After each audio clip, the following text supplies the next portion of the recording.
Christian parenting. And I remember someone else who I think was a foster mom who said, hey, like, don't let anyone tell you that you're not a mom. Like, you're still a mom. Like, this work that God gave to you was mothering, whether they were yours biologically or not. And I remember that. Yeah, I just felt so seen because I was like, I felt so silly thinking that. And, and insecure and all the things. And she just said, yeah, like, you're still a mom. This counts, Hey, welcome back, families, to the Call to Love podcast. Every week, as you know, we tackle the practical, the clinical, and always, most importantly, the biblical aspects of the callings related to foster care and adoption. And hey, I'm excited because May is Foster Care Awareness Month. And so we are going to be leaning into talking about foster care, what that calling means, and surrendering our expectations and our plans to the Lord if He's nudging our hearts towards foster care and maybe adoption through foster care. And so joining me for this conversation is author, foster and adoptive mom, Jessica Mathisen. We're going to dive into her new book called No Matter Where I Go, for foster kids specifically. Jessica, I'm so excited to hear from you. Thank you so much for being here. I'm so excited too. I'm looking forward to getting to chat. Yes, absolutely. So I love for our families to get to know who we're chatting with. And so let's just start by having you share. You had said when we first started communicating, you're like, I have an unorthodox family. So tell us a little bit about that. Yes, that's my favorite way to phrase it, just because it is so different. So my mom, it's funny, she likes to say that our family looks like the United Nations. I love that. So obviously, as you can see, I know for people who are listening, they can't see, but I am African American. My husband is white. So our biological children are biracial, and our adopted daughter is from El Salvador. So Wow. we've just got it going on. And I love that. we actually fostered before we had biological children. So I entered into motherhood in a really different way than most of my peers and my friends. I love that. That's great. Yeah, we at one point, my husband and I are obviously both Caucasian, and then our daughter is Pacific Islander, Oh, and then we had a wow. young man who was with us who's African American. So I like to say that we were ombre, kind of like I love that. Just we were an ombre family, that's right? adorable. That's so funny. So good. Oh my gosh. I love that. Okay, so yeah, lean into a little bit more of the story since you started motherhood at a different age and stage Yes. than typical. And so tell me about that calling and where that began. Yeah, so when I was younger, I knew that I wanted to be a mom. I loved kids. I had a younger sister, and I was always momming her, much to her chagrin, of course.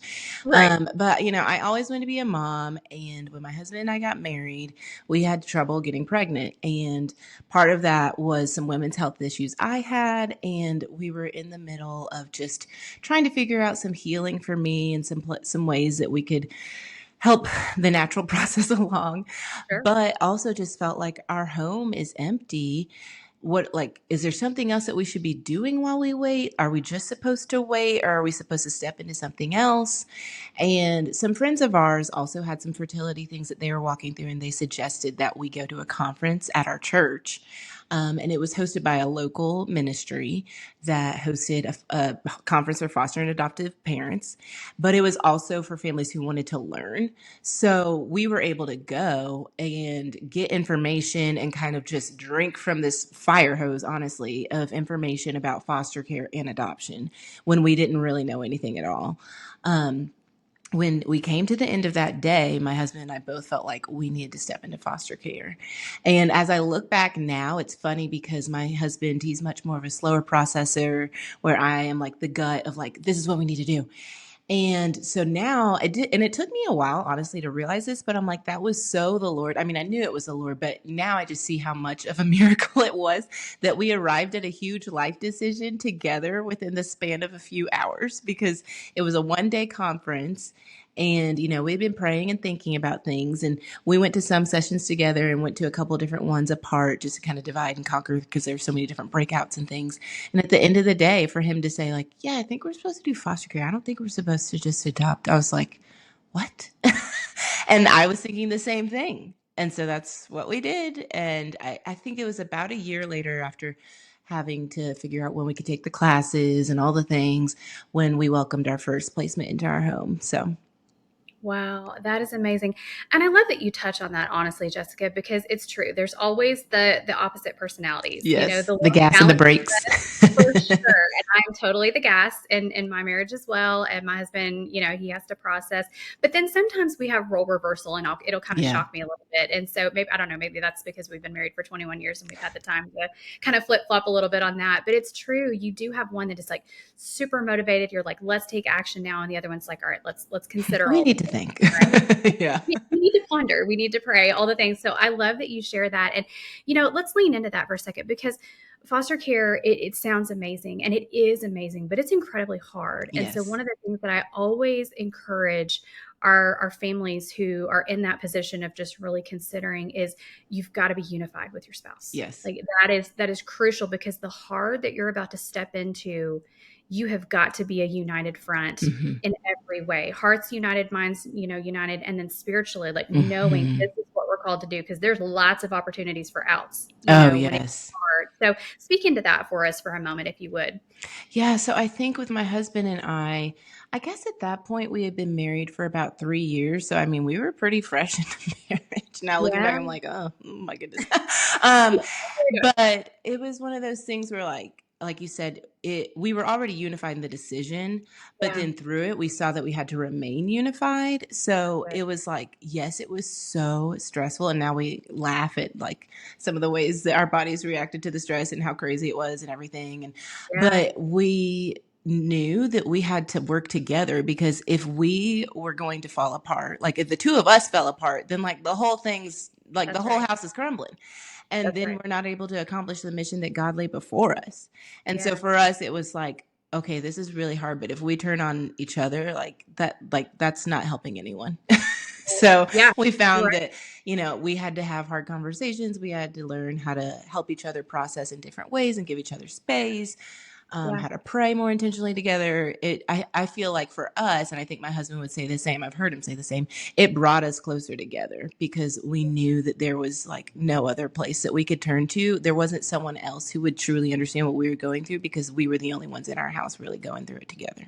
That is so good. I love that. Yeah, I've heard, you know, sermons say this too, like your husband's not your enemy or your wife Right. is not your enemy. Yes. Yes. We're There on is the an same team.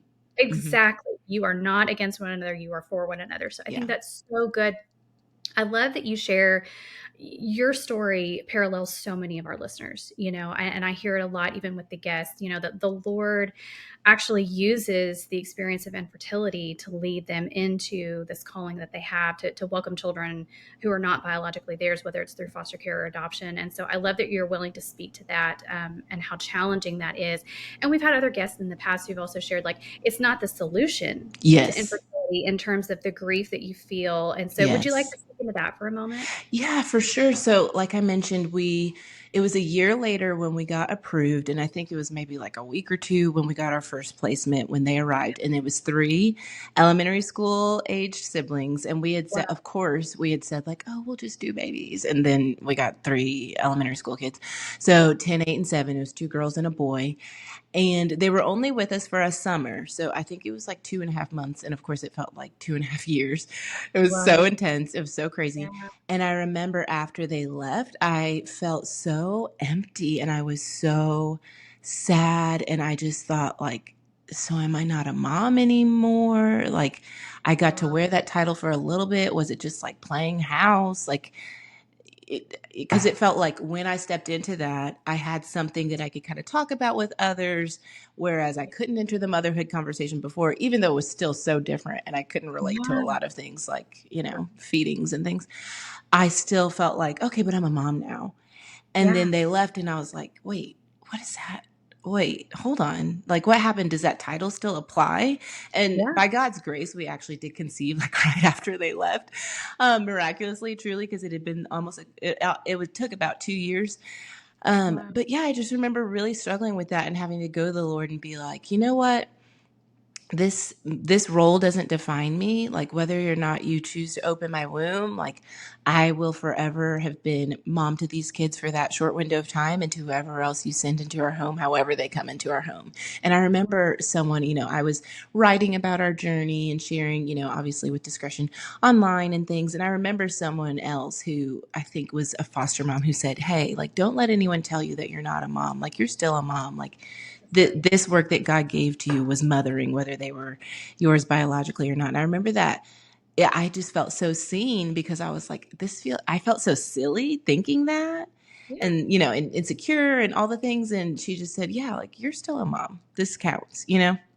So fantastic. Oh my goodness, that's beautiful. And I know, like, infertility was a small part of our journey, but we already had a biological child when we were Mm-hmm. going through that. And so it Yeah. was a different experience. Yeah. And So so that's called secondary infertility, right? yes, Yeah. yes, Yeah. exactly. So same thing, a couple of 3-year process and before we welcomed our second biological son, and then adoption became a part of our Mm-hmm. story. And so all of our stories are unique and different. But yes, that longing to be called mom, to say our home is open, our hearts are open, we're willing, and here I am, Lord. Yeah. What do you want to do with this? So I love that you share that, Jessica, and I think that's really important for our listeners to hear.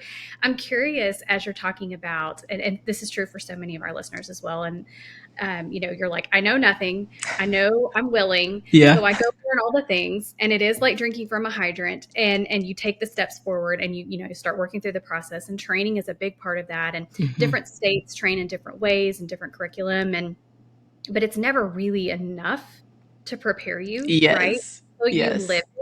So I would love for you to speak into that for a little bit, because, giving ourselves the grace to not know what we didn't know, and to hang on to what information we do have for the moment. Like, speak into that, and maybe for our ones who are like, okay, the Lord is nudging me towards this, and now this episode is really affirming it. Oh my goodness. So Thank how you, would you Lord. I speak to think. our listeners, right? And just encourage them in that long journey of education and understanding, maybe some things that could help prepare them before they do welcome those first placements into their home. Yeah, so I mentioned that the ministry that hosted that conference provided adoption and foster care resources.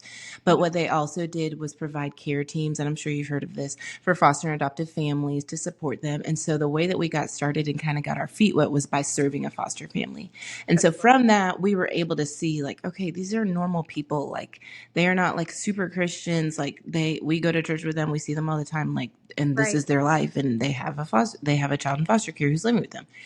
And so from that, we were able to see, like, this is not something extraordinary and crazy and like, oh my goodness, you are so amazing because you do this. Da, da, da. Right. And so from that, we also then, in turn, when we became foster parents, we had a care team. And I think the biggest thing for us is that, because once you get into it, you see how ill equipped you are and how much you need and how much you don't know. Yeah. Having support helped make it easier. So even though there weren't people on our team who were currently fostering, because obviously people who are currently fostering are the ones that are needing to be served in that area, Yeah. we felt like there's people who have got our back. So, like, there are people who brought us meals, and we would have like prayer times, like surrounding court dates and things. And we felt like, okay, yeah, like, this is crazy. There's only a few people we can talk to that really understand this. And we did have like a small group of foster adoptive parents at our church. Um, we don't have to do this alone. And so I think that was the biggest part of it, because also sometimes it was funny, like, we would meet with people who were foster and adoptive parents. And for instance, we had some friends of ours who were just a couple of life stages ahead of us, and they had teenagers, and our daughter came to us at 15. And so when we would be talking about different things, we would sometimes realize, like, oh, that's just like a teenager thing. Like, that's not like a specific to foster care thing. Like, Right. because we'd never had a teenager. I mean, we're like in our Right. mid 30s at this point now, in our later 30s. Sure. But we would be thinking, like, is this like a foster thing? Is this trauma? Is it hormones? Like, what is this? Yeah. And then they would be talking, and it was like their son. Like, it wasn't even a teenage girl. And we'd be like, oh, like, teenagers just do that, you know? Yes. Yes. is. So that I think that was the biggest help, was just having people to talk to, whether they were foster parents or not, just like having people in your corner that you can talk to, whether they relate or not, just understanding you're not alone and having that community already set up. Because if you're isolated and you don't have community and you don't have support, that's like the worst recipe for disaster, because you can't do it alone. You need people to hold your arms up like Moses and Aaron. So Yeah. Oh, that's so true. I love that. And I love that you had that community right there. I mean, the Lord provides, He truly does. And so, for those who are considering this, this is a good call to action for you. Find that community, step into it now if you right. don't have to in your home. And if you are in the midst of all of this and you are kind of operating on your own island, don't be ashamed to ask for that help and that additional community. It is very, very available now. I Yeah. believe more so than ever, honestly, because Yeah. there is so much more of a light being shed on foster care, the realities, the greater need, even adoption as a whole is shifting more into the foster care realm rather Mhm. than private adoption. And Yeah. so it's something that we need to talk about, and we do. We, as the body of Christ, everyone can do something, and we need to lift one another up. So, and I love that you say, you're trying to constantly discern. I describe it like a tennis match in my brain. I'm like, this is common, this is normal. Is this, Yes. and I kind of Yes. go back and Back and forth. forth. And with us, we'd had two biological boys, so I'd never done the girl mom thing. And so I was Yes. like, is this Is normal this girl just what behavior? girls Is are this trauma? Like, like? right. I didn't know because I mean, I had the rough and tumble boys who would just climb all over everything and they would scrape their knee and, laugh at it and rub dirt on it and go on. And then my little girl, it was like, I've never seen somebody with the ability to conjure tears as It's real. quickly as she Yep. can. And I'm like, is this okay? I know I'm a girl, but is this okay? Like, Did I do this? exactly. You like want to call So your it mom, is. was I like this? Listen, those phone calls happened frequently Yeah. and probably still do. So because now we're in the preteen years and that's a Hmm. whole new level of oh my. So I love it. I love it. So and you shared that you were able to conceive after your first placements left. And so you could Hmm. have been like, all right, Lord, I'm out. I'm Yeah. out. Like I'm Yeah. just gonna cuddle my babies and I'm done. But you kept going. Tell us about that. Yeah, so it's interesting. Like you said earlier, foster care and adoption is not a solution per se for infertility. And so my husband and I always had the mindset of like, it seems like God is calling us to this, whether or not we have biological children. And so because of that, and it's a family mission, we want our kids to be a part of it. And Yeah. so it's funny, when I got pregnant, though, I was brakes and he was gas. And I was like, oh, no, I don't I know. love it. All those maternal instincts really kicked in of like, oh my gosh, like I've never been a bio mom before. I did like, how, what if this, what if that, and all these Yeah. fears and just all the different things that I knew that I was about to enter into that I'd never done before. And I was thinking like, how could I welcome other children into my home when I've never done this? And all of that was very real. And my husband was just like, no, this is what we said we were going to do. And I was like, now you want to be the gas? Like, really? So I'm like, are you What is for going real? on? I need you to slow down. Yeah. So we were living in our town of Athens at the time. We were living in Athens, Georgia. Now we're in Metro Atlanta, but we lived like in a house that was kind of further outside of town, and so we were moving in closer into town. So we took a break because we were moving, and then also I was pregnant, and so all the things. So all that to say, I was 6 months pregnant when our daughter, who was 15 at the time, came with us. Oh And wow. by that time, it was like the Lord had, his way with me and had helped me just to prepare my heart and just to try and be open and have Yeah. that surrendered posture. But it definitely was hard. And of course, now looking back, I don't regret it. And I'm like, thank you, God. Like you knit our family together perfectly. But I Mm, definitely had some second guessing and of like, "Ooh, I don't know. I mean, we could just take right. a break." I mean, newborns and teenagers, girl, you had the gamut. It That's was a amazing. lot. Yeah, it was a lot. That is so incredible. I love that though. And, I think it's important. You talked about your first sibling group being older and then a teenager coming into your home. And many of us do. We picture this, okay, it feels safer and more doable to have the little ones, Yeah. like the little ones. Yeah. And people are really, and we've talked about that a lot on the show because I think it's important to shed light on most children who come into care are older. Yeah. And there is a tremendous need for teenagers to have a safe and loving home to go to. And so I always liked any guest that has experience with fostering teens, I love for you to speak into that fear and concern, understanding that if you open your home for foster care, you're going to get calls about teens Yeah, frequently. for sure. hmm Yeah, I think it's interesting because around the time when we were like in the beginning stages of our journey, that movie Instant Family came out. And, we were watching it and just like crying and laughing because we were like, this was literally our life. Like we had 3 kids. So accurate. And they like talk on there of like their fears of everything when the girl came and lived with them. And I think the dad was like, no, like teenagers, sex, drugs, rock and roll. And I remember feeling like that too of like, are you what? But it was so funny, like when she came to our house to meet us, and then I think it was like the next day that she moved in, we were like, oh my gosh, she's just so little. Like she's not like big and scary. Like she's just a kid in need of a home. Like Yeah. it's like when it's like that the phrase of that cliche phrase of like when the statistic has a face, like in a name, where you're like, Yes. oh, like this is what's right in my backyard. This is what's happening. Then you can't look away. And it's like, it's just not as scary anymore when you see someone in the flesh, like in your face.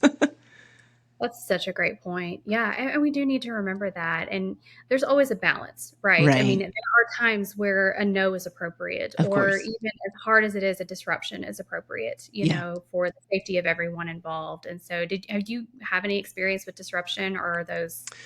Well, our first 3 kids actually were removed from our home, and it was a whole huge thing. And honestly, we wanted them to stay, but there was just some really unsafe dynamics between the siblings. But the county that we were living in at the time just was unwilling to do something about it. And so we Mm, kept on. I mean, again, this is our first experience. We kept on reporting, trying to keep them informed, and I think they honestly kind of got tired of us, and we're just like, we're just going to move them somewhere else. And so they moved them somewhere else. And that was devastating because we kept saying, like, because what was happening was like one of the children we felt like needed to be on their own, and we would keep the other 2. And of course we had learned everything about disruption, so it's not like we said that lightly of just like, this is too hard, get rid of one. right, I mean, right, we weren't being flippant. It was like, we are absolutely. seeing some really dangerous things that are happening, and this is disrupting the others. And so, but they were just not about that. And then come to find out later, I think they were in care for a year and a half or so, and they ended up being split up anyways.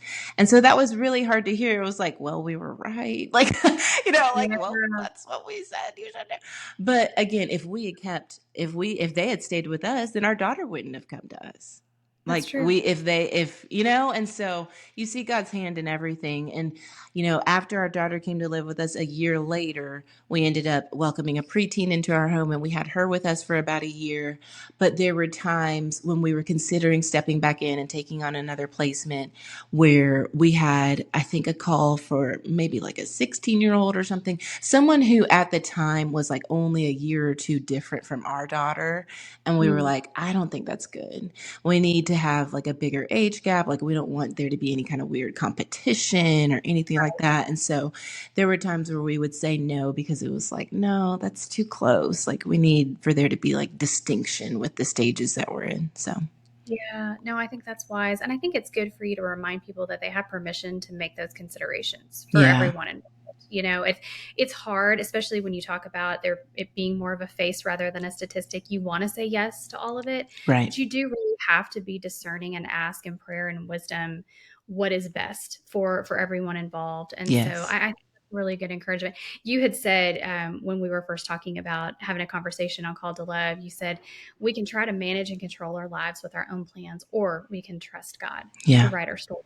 Yeah. And I think that's a really important point as you're talking about. If we'd said yes to this, then that wouldn't have had space for the child that God had. And so hmm it's amazing when you think about and when we kind of, because I think you and I can be soul sisters in this, like control is my friend, I think. Oh, girl. And I want to hang on to Yes. it, and I love the plan, and I love feeling like I'm in charge of it. But when we're able to take our hands back and lift them up and go, okay, God, you really are sovereign in all of this. You see everybody involved. You see all of the needs involved. You know what is best. There's so much freedom in that. Do you want to Yeah. speak into that? Yeah, I mean, I it's interesting because only in the last few years have I really been able to name and understand my desire for control. Like, oh, this is a problem. Right. I think it's like becoming a mom, because obviously that changes so much about you, and then all of a sudden you're responsible for all these lives and just all these different details, and it's not just you and your husband anymore, just you. And it's like, oh man. And so the temptation to control is so real. Or I mean, honestly, it's air Yeah. quotes because we're not controlling anything anyways. But the It's so true. temptation to seek the illusion of control is so Correct. real, and it feels so much safer, but it's just an illusion. And I think over the years, as I've realized and looked back at situations where I did try to manipulate or make things happen, it's just so obvious to me that God's ways are better. And, so it does help as, you grow and learning your faith and you grow in intimacy with Him to see, like, when I take my hands off, I can rest and it's so much better and I can trust Him, and I have so much more peace when I'm trying to manage everything. And when I feel like the weight of the world is on my shoulders, like I feel awful because that's not the way I'm supposed to live. Like He says, Right. come to me, all who are weary and burdened, take my yoke upon me, or upon you, and learn the unforced rhythms of grace. I think that's a Message version. And Yes. so it's like, okay, if I trust Him, if I say I really trust Him, why am I trying to make everything happen on my own? That doesn't make sense. Yes. That doesn't make sense. That's not actually living out what I believe. And so That's exactly it's been right. a journey. It is a journey, and I love that, and I think Rhythms of Grace epitomizes the foster care and adoption callings. You Yeah, have to settle into those rhythms of grace for yourself, for your children, for your spouse, for the calling in general. And when you can finally settle into that space, there's joy in the midst of the hard. I was having this conversation with another guest just recently. You can still have joy in the midst of the hard, right. and you can still even have rest in the midst of the hard, which sounds crazy Yes. because life with kids in general is crazy. But then you add in foster care and the visits and the therapies and the behaviors and all the things that might come with that. But there is some unexplained. But that's just like the presence of God. Right. Like if God's in it, it's unexplainably peaceful and joyful, even in the midst of the hard and the crazy. And I Yes. think for those who are called, you can attest to that. You've experienced Hmm. those moments of that. So I love that you share that. I want to talk about your book because I am so excited about this book. I cannot wait for every person to have this book, and highly encourage even church ministries to keep these on hand for their support. These books need to be going out left and right. So tell us about No Matter Where I Go and how the Lord led you to write that. Yeah, so it's interesting. So I have been self-published up until this point, and by God's grace, and I truly mean by God's grace, my editor reached out to me because she found me through an essay I wrote online, and they had been looking for someone to help create, just like you said, resources for foster families in the church. And my husband, it's so funny, had encouraged me to write a children's book. And I was like, there's no way I could do that. Like self-publishing a children's book, like that sounds like awful. And so Right. I just said like one day down the road. And so when they approached me, he was like, you've got to do it. You've got to write a children's book. And the story really evolved from our own experiences, because within foster care, it's very easy and very tempting to kind of take on that savior mentality and kind of feel like we're doing this wonderful thing for these children. Where would they be without us? And people are constantly telling them and you, oh, you are so blessed to have found one another. Oh, you're so blessed to be in this place. And it's like, no, they're not. They're not blessed to be in foster care. Like, yes, it's God's provision of protection for them, but like, this is not their life circumstances are not a blessing right now. And Right. so what we found, what was so interesting though, and this was, I feel like this is just a God thing. I know it's not everyone's situation, but with each one of our placements, there were already believers in their life praying for them. And there were Mm. already believers in their life who were advocating for them and in relationship with them. We saw it with every single one of them, and we got to know different people who had already been in their lives. And I just thought that was fascinating and so like God to say, like, you're just a small part of this. You're entering into a story I'm already writing in the life of this child. And Yeah. so the book follows this little girl who comes into care and who has people in her life who are speaking words of truth over her to help her know God's love. And so my heart for the book is really that kids and families would see that, yes, foster care is hard, it's broken, it's sad, it's really heavy, but God he's not missing from it. He's within it, and he desires to help these children have a place where they feel seen and heard and understood. And he also wants that for their families as well, for their parents. And so in the book, I really tried to help people see that, the child within care, she still loves her family. She's not trying to choose this new family and is like, great, I got out of there. Like, she has this Yeah. tension of loving her family, but being scared and just dealing with some really big emotions. And so I really want people to understand and see that God's love is with children that are experiencing this difficulty. Mm. Oh my goodness. I cannot tell you how many families have reached out to me and asked for this book, and I just didn't know about it yet. Oh, I love that. It's so fantastic because I work in Uh, foster adoption ministry, and so like I'm hearing and seeing this all the time, and it's true there aren't enough resources, yeah. especially and I go back to these children's book, especially the message. It's showing God's love, it's speaking truth over them, and it's also providing points of connection Yeah. with their characters. When you sit down and you read to a child, the science backs it, just with all of the benefits for their brains and their bodies Yeah. and safety and building trust and connection and all the things, just to sit and read a book. So to have something that speaks to their story, Yeah. that gives them a voice, and that absolutely is just infused with the love of God and the truth of God. And listen, sister, I'm glad your husband and your editor pushed you to do this, because it is needed. So listen, this is a resource, listeners. If you are in that vein of, hey, I'm still serving and praying about this calling, and you're starting a church ministry, you're a part of a church ministry, you need copies of this book on hand to give to your families. Or if you are in the throes, you're about to accept placements, you need this book in your home. And so that is why I was so excited, Jessica, that you reached out.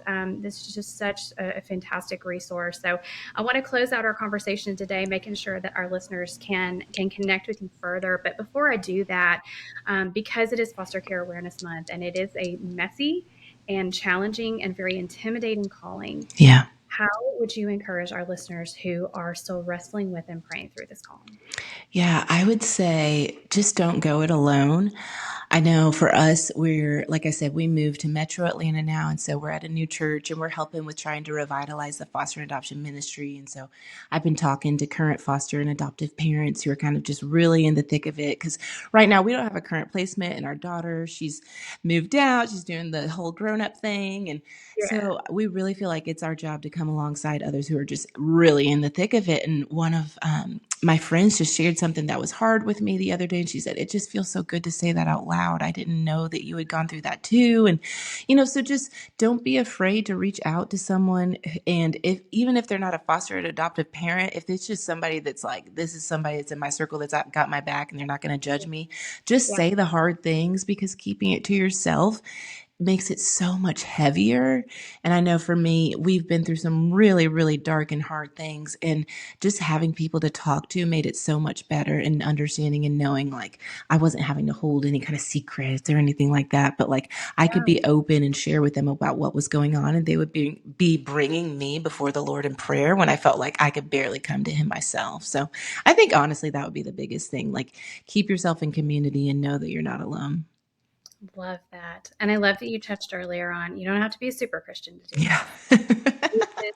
You just got to lean into the Lord, Yeah. and he will equip you if he's called you. And Yes. and that's the message that we want to encourage people with every single time. So, Jessica, I love hearing your story. Thank you so much for sharing it. Where can our listeners connect with you and get a copy of No Matter Where I Go? Yeah. So I'm most active on Instagram, and it's Jessica N. Mathisen. And then No Matter Where I Go is wherever books are sold. So, of course, on Amazon, on Target, all the places you can get it now. Okay, friends, I will have those links in today's show notes, because I know you are going to want to connect with Jessica and be encouraged by her continually. So, Jessica, please come back and hang out with us again Would love and that. share more of your story. And so, in the meantime, listeners, thank you so much for listening. And Jessica, thank you so much. It's been an honor. Thank you so much for listening to Called to Love today. I love to hear from listeners, and so I would love to connect with you to hear your stories and answer your questions right here on the show. You can find me on Facebook and Instagram, send me a direct message, or send me an email at the link in today's show notes. I pray you have been encouraged by today's episode to walk in faith and continue to embrace your own call to love. Until next time, blessings, sweet friends.